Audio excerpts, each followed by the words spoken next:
it's a good day or a bad day. So ito guys, nakita nyo ba ang nakita ko?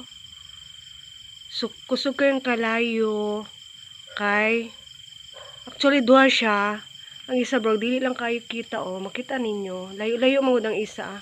Kani isa dool kay siya sa ako So, sobrang lapit niya lang. Yan guys Nakakasad kasi row yan siya ng palay. So, sinusunog nila guys. Diba? Sinusunog nila. Nakakalungkot kasi ngayon, kailangan natin ng, yan hindi masyadong makita yung isa. Paano-ano na kasi malayo siya. Kailangan natin ng humus. But, sila, sinusunog nila. Diba bawal magsunog?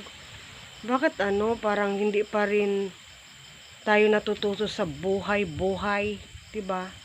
So, nakakalungkot. Nalulungkot ako. Malapit lang yan sa bahay namin. So, nakikita ko siya. Sobrang laki niya na, Sobrang laki niya na. Sobrang laki niya na. Yan.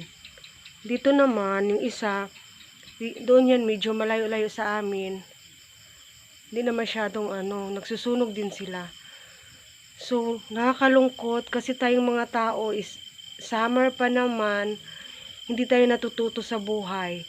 Bakit kailangan sunugin, na pwede naman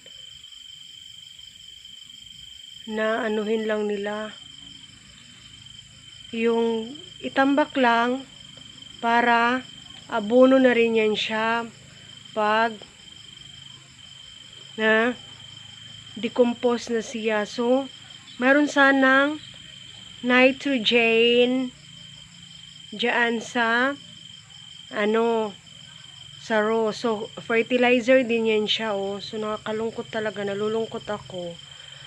Sana matuto tayo sa buhay. Matuto tayo na huwag abusuhin ang ating inang kalikasan. Sobrang nakakalungkot. Nalulungkot ako sa sitwasyon na ito. Malapit lang to sa bahay namin, guys. Meron pa din doon, sa unahan. Sana maging aral ito sa atin kasi tag-init ngayon kahit na gabi na nila yan ginawa pero sana malaking tulong yan siya sa lupain natin. Ano lang hindi ako nagmamalinis dito kasi sa akin bawal talaga yung magsunog-sunog. Yung mga ng saging, kahit anong damo andyan lang yun sa amin nakalagay.